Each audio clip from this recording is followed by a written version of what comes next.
Bienvenue à cette étude intitulée La loi et l'Évangile. Je suis entouré pour cette étude de Christiane et Saoli, à qui je souhaite la bienvenue. Bonsoir, et Gabriel. avant de commencer, je vous invite à avoir un moment de prière. Christiane, on va prier ensemble.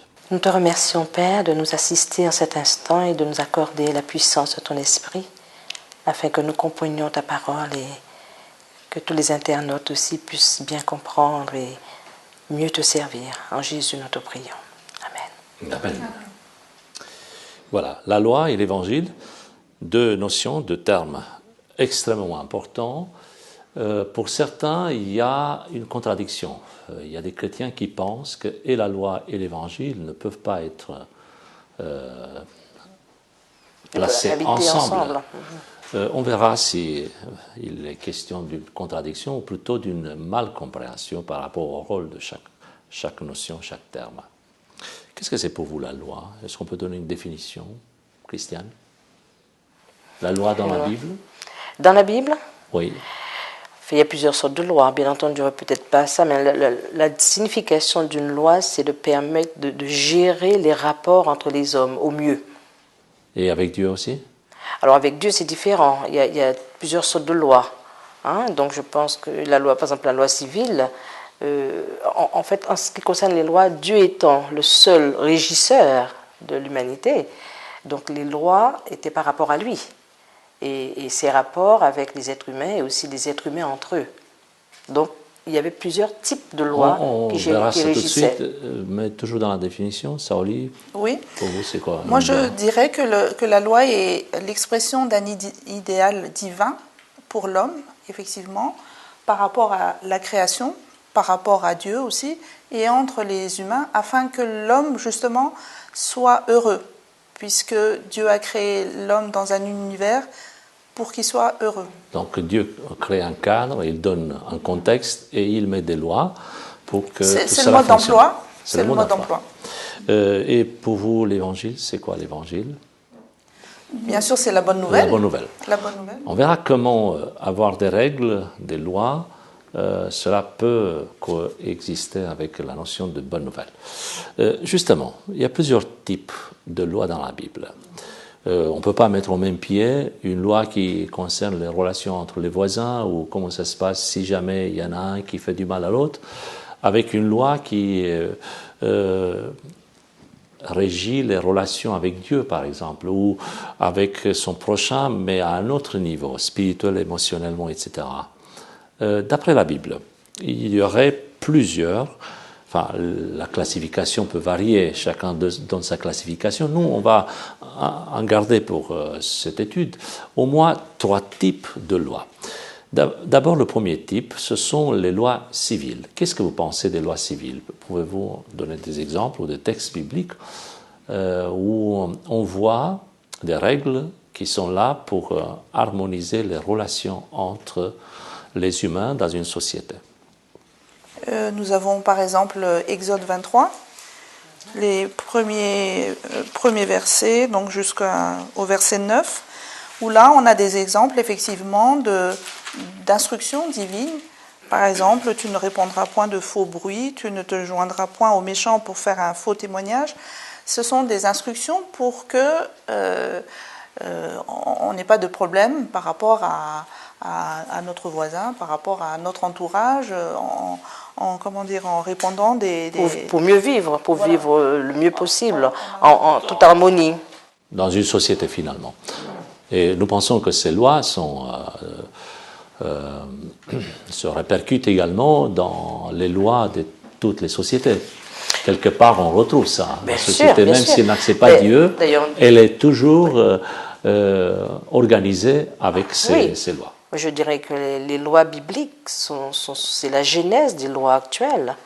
Alors même si les sociétés dans la politique s'éloignent le plus possible du religieux ou une connotation religieuse, mais peut-être ils l'ignorent, mais la plupart des lois ont leur source dans la Bible. Dieu, c'est lui qui a initié les lois. Ces lois. On est bien d'accord avec pour ces lois. Pour les rapports entre les hommes, Voilà, pour que ça On se est bien passe d'accord au- avec ces lois. Je pense que chaque société a besoin d'être organisée autour de ces lois, même si le mot loi, règle ne nous plaît pas trop, surtout quand on est en faute. Mais on se rend compte que vivre ensemble, ça ne serait pas possible sans avoir des lois et des règles. Il faut le prendre en tant que protection, en fait, du faible, de celui qui est lésé dans une situation, et pas forcément comme une contrainte. Je veux dire, si on fait les choses correctement, il n'y a pas de lieu de craindre la loi. En fait. La loi n'aurait pas un aspect négatif si, effectivement, il y avait cette vision de l'application de ces mêmes lois. Tu permets, elle vient de dire si on fait les choses correctement, mais justement le fait de faire les choses correctement répond à une autre loi. Ça fait référence à un standard. Voilà, à une autre loi, une loi morale voilà. On ne va pas brûler les étapes. Ah oui, d'accord. D'abord une deuxième. Ok, très bien. Une deuxième loi qui, elle, concerne, disons, les aspects liés à tout ce qui est religieux, les lois cérémonielles. Et là, nous sommes dans un contexte sacrificiel, nous sommes au temple, et nous voyons beaucoup de lois. Est-ce que vous pouvez citer quelques lois comme ça? Et nous pensons notamment au livre de Lévitique, qui est rempli des règles, des lois en lien avec les sacrifices. Effectivement, dans Lévitique 17, par exemple, on peut trouver où il était dit que si on égorge un animal, ça peut être soit dans le camp ou hors du camp. En fait, c'était tout simplement des lois qui régissaient, qui réglaient la vie spirituelle, la vie religieuse annuelle. Voilà. Donc, ces règles-là, on voit leur utilité, on voit l'intérêt de les appliquer, mais on voit également que ces lois sont limitées dans le temps. Une fois que le temple n'existe plus, en tout cas le temple terrestre, ces lois n'ont plus lieu d'être appliquées. Oui. D'ailleurs, elles ne sont plus du tout appliquées, même par les Juifs eux-mêmes. Elles ne le sont plus, bon, pour d'autres raisons, mais en général, tout ce qui est lié aux cérémonies s'arrête une fois que le Messie arrive et qu'il commence sa mission.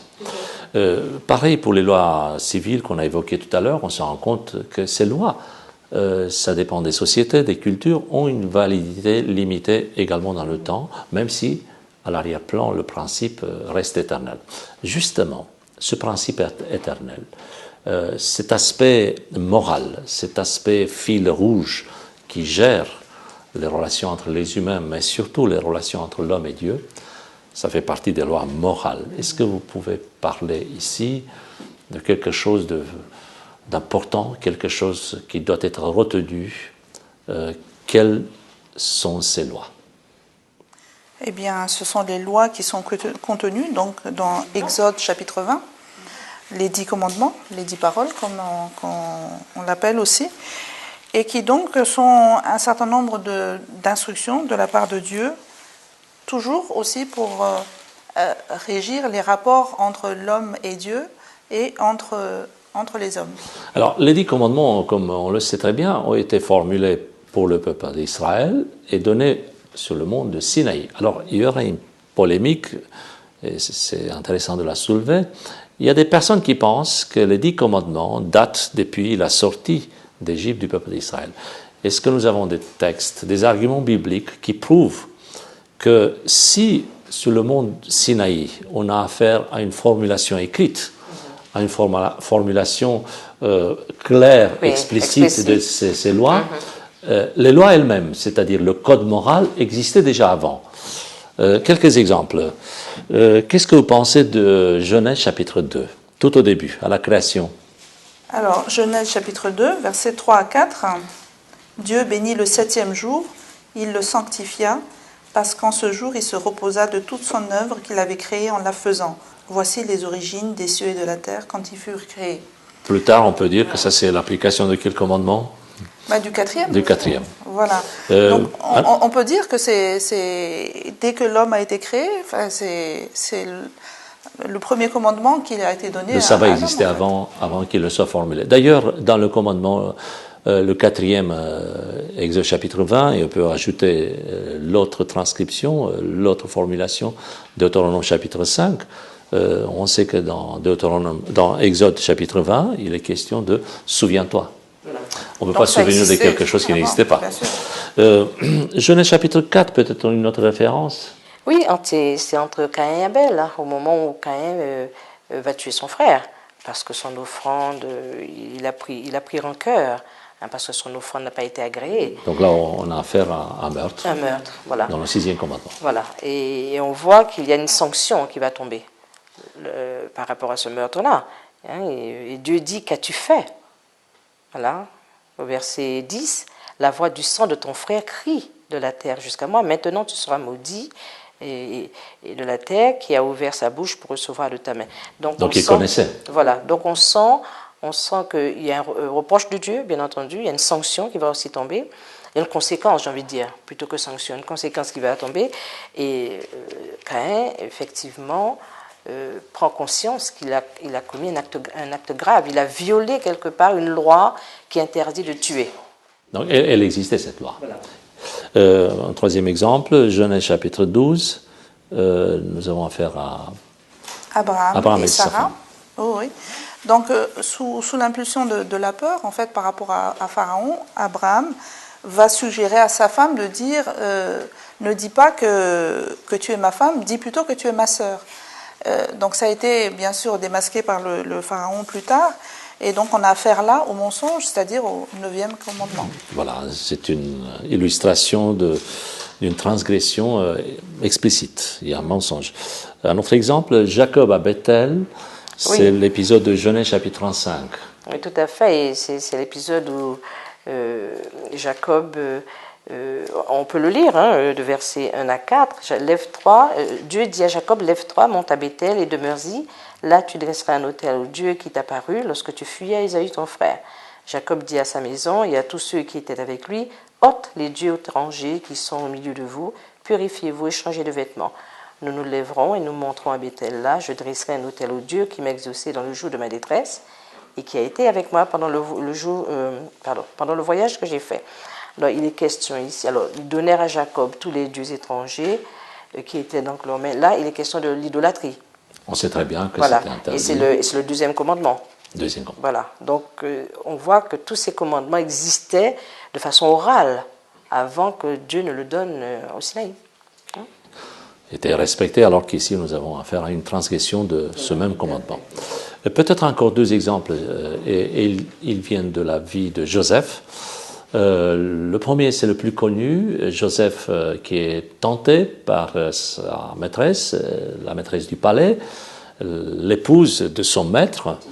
Et là, nous avons affaire à un autre commandement. Genèse chapitre 39. Versets 7 à 9. Après ces choses, il arriva que la femme de son maître porta les yeux sur Joseph et dit « Couche avec moi ». Il refusa et dit à la femme de son maître « Voici, mon maître ne prend pas avec moi connaissance de rien dans la maison, et il a remis entre mes mains tout ce qui lui appartient.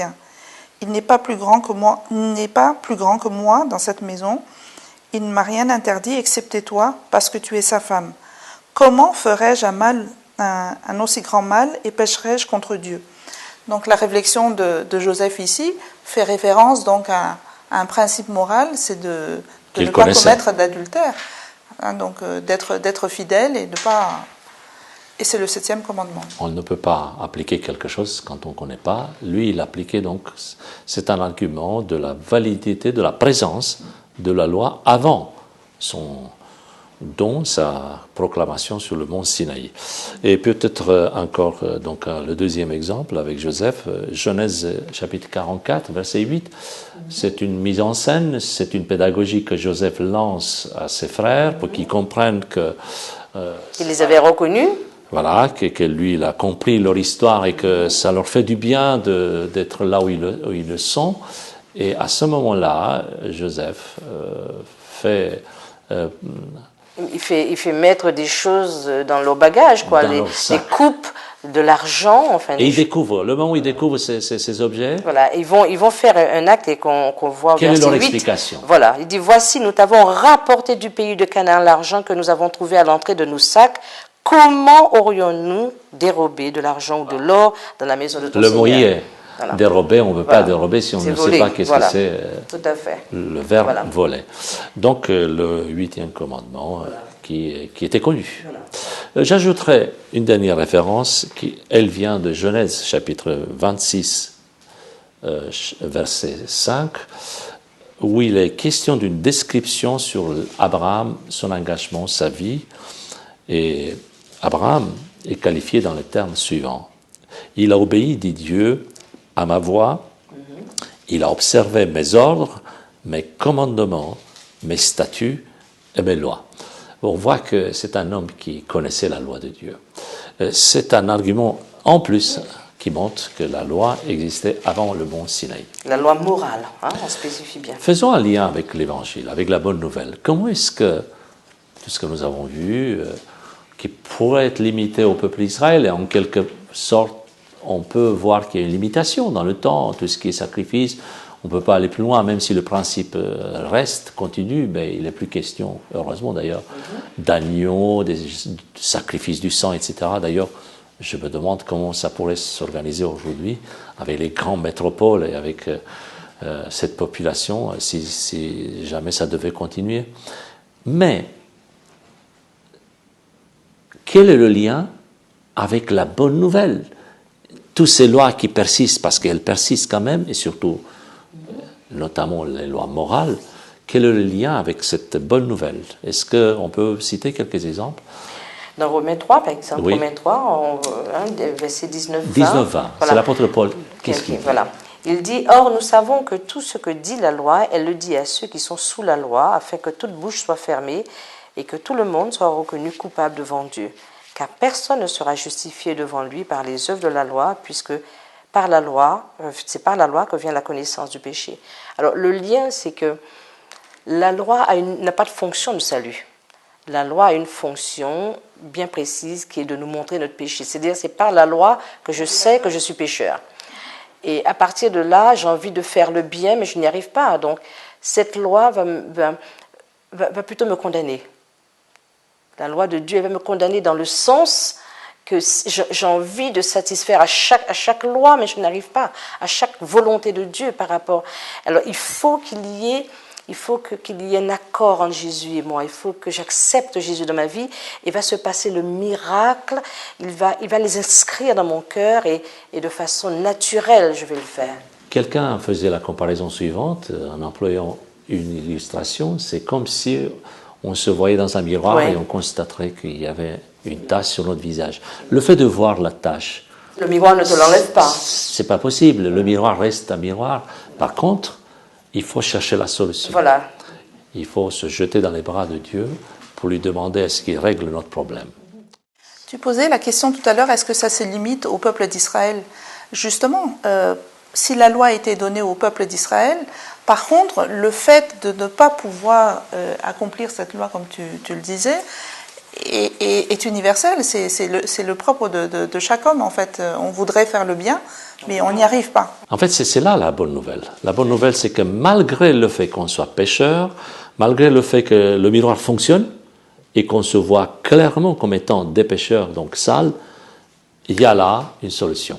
Peut-être rappeler ici ce que dit l'auteur du psaume 119, qui est, on se souvient, un psaume fleuve, oui, 176 versets. Le plus long d'ailleurs. C'est un acrostiche intéressant parce que selon l'alphabet hébraïque, chaque lettre a droit à 8 vers qui sont suivant les lettres de l'alphabet hébraïque.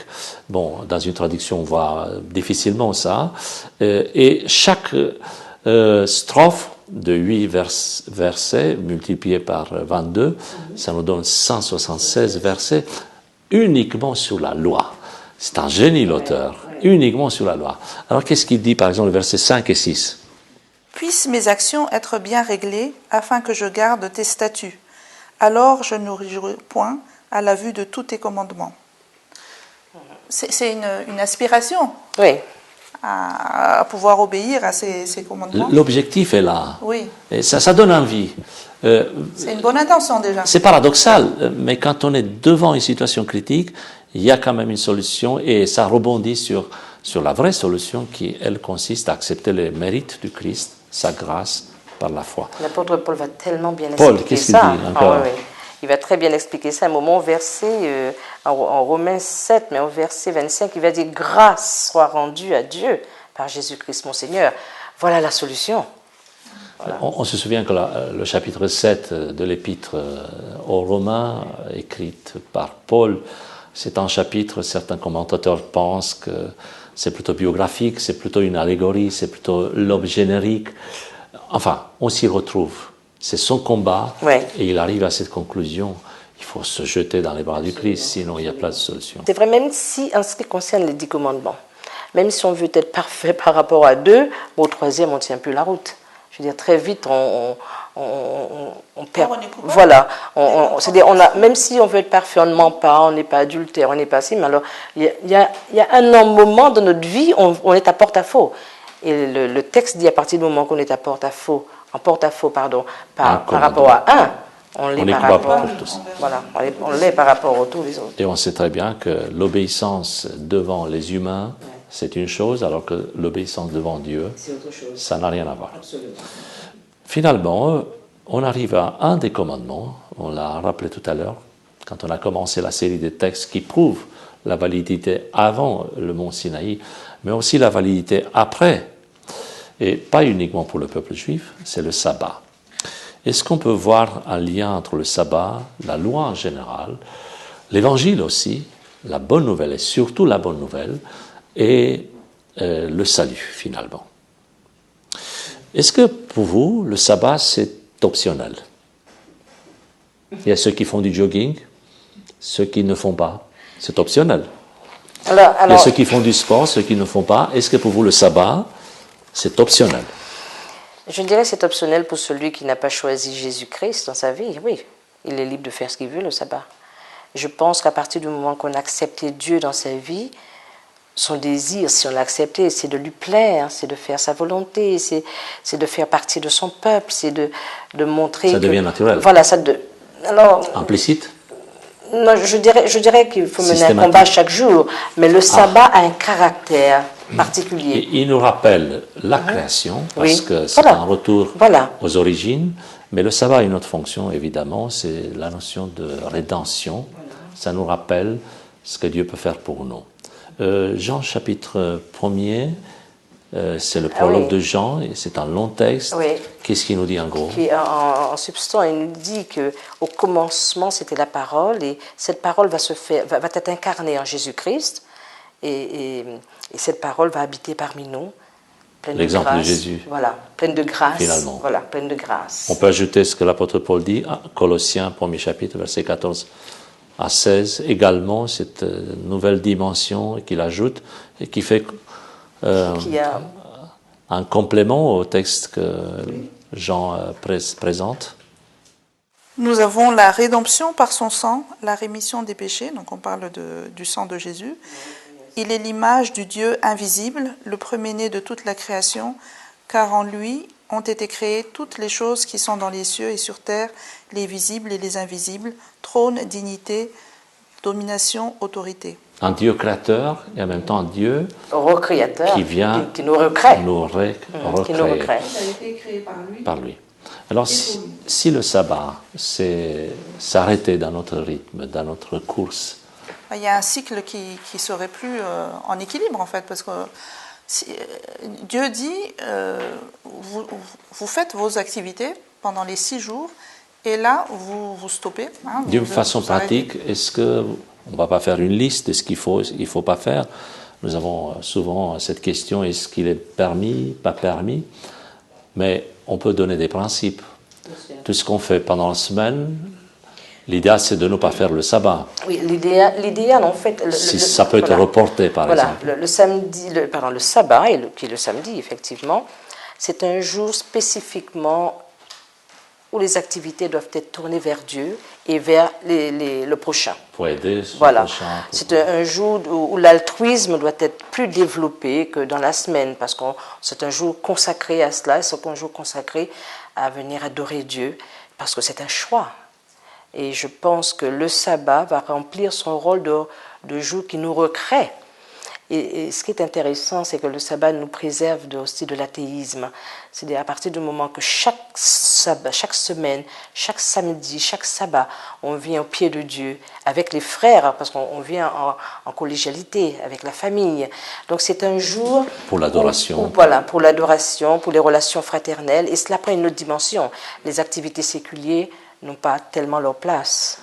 Sauf si. Donc il ne faudrait pas voir dans les restrictions, parce que des fois c'est plutôt négatif comme formulation, des obstacles, des empêchements que Dieu mettrait contre notre bonheur, c'est au contraire. C'est un angle sur lequel on prend qui n'est pas le bon angle en tout cas. La loi et l'évangile, ce ne sont pas deux termes opposés, finalement, c'est une et la même histoire. Dieu qui nous crée et Dieu qui est prêt à nous apporter la création. Une nouvelle fois, comme dit l'apôtre Paul, de nouvelles créatures.